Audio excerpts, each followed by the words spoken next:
15 अगस्त 1947 इस दिन हमारा भारत देश अंग्रेजों से आजाद हुआ था। लेकिन ये बात तो हमारे देश का बच्चा बच्चा जानता है। लेकिन क्या आपको पता है हमारे देश में एक ऐसा शहर भी था जो मिलना तो चाह रहा था पाकिस्तान से, लेकिन ज्योग्राफिकल पोजीशन के कारण और रिलीजन की वजह से उसे मिलना पड़ा इंडिया के अंदर। मैं बात कर रहा हूँ भोपाल की, जो हमारे भारत के एक राज्य मध्य प्रदेश की आज राजधानी है। भोपाल, जिसे आज हम सिटी ऑफ लेक कहते हैं, आखिर वो हमारे देश की आजादी के 2 साल बाद आखिर भारत में कैसे मिला, चलो जानते हैं। भोपाल के जो आखिरी नवाब थे हमीदुल्ला खान, वो लॉर्ड माउंटबेटन और मोहम्मद अली जिन्ना के खास दोस्त थे और साथ ही में नवाब मुस्लिम लीग के मेंबर भी थे। नवाब चाहते तो थे वो पाकिस्तान का हिस्सा बने, लेकिन भोपाल में 80% हिंदू और 20% मुस्लिम होने के कारण पाकिस्तान में मिलना मुश्किल था। और दूसरा कारण यह था कि भोपाल की जियोलॉजिकल पोजीशन पाकिस्तान से बहुत दूर थी, जिस वजह से भोपाल पाकिस्तान का हिस्सा तो नहीं बन पाया। लेकिन नवाब ने सोचा कि अब भोपाल को वो आजाद राज्य घोषित करेंगे, इसलिए उन्होंने बाकी सारी प्रिंसली स्टेट को भड़काना शुरू कर दिया कि आजाद रहने में ही हमारा फायदा है। लेकिन उस वक्त हुआ ऐसा था कि जितने भी प्रिंसली स्टेट थे उनमें से बहुत से भारत में मिल गए और कुछ पाकिस्तान में जाके मिल गए।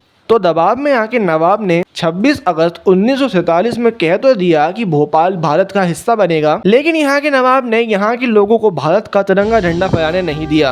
अगर कोई ऐसा करता तो यहाँ पे गोली तक चल जाती। भोपाल के लोग समझ गए अगर ऐसा ही चलता रहा तो फिर यहाँ तो मुश्किल हो जाएगी रहना। तो इसीलिए दिसंबर 1948 में जब नवाब हज के लिए गए थे तो भोपाल के लोगों ने जहाँ जहाँ नवाब के झंडे लगे थे उसको कुचलना शुरू किया और वहाँ पे भारत के झंडे लगाना शुरू करे। लेकिन नवाब की आर्मी ने उन सभी लोगों पे लाठी चार्ज किया। इस बात से गुस्सा होकर लोगों ने 6 जनवरी 1949 को भोपाल के पास बैरसिया में 5000 लोग इकट्ठा हुए तिरंगा झंडा फहराने के लिए। लेकिन उसी दिन 3 बजे नवाब के सैनिकों ने वहां पे लाठी चार्ज किया और बहुत से लोगों को भोपाल की सेंट्रल जेल में ठूस दिया। इस वजह से लोग और गुस्से में आए और 14 जनवरी 1949 को बोरस घाट पे 25,000 लोग इकट्ठा हुए सिर्फ तिरंगा झंडा फहराने के लिए। लेकिन ये दिन कहलाया भोपाल का जलियांबाग वाला कांड। जो लोग सिर्फ तिरंगा लगाने आए थे, नवाब के सैनिकों ने उन पे गोलियां मारने शुरू कर दी। इस वजह से यहाँ पे 10 लोग मारे गए। और अब ये बात पता चल गई सरदार वल्लभ भाई पटेल को।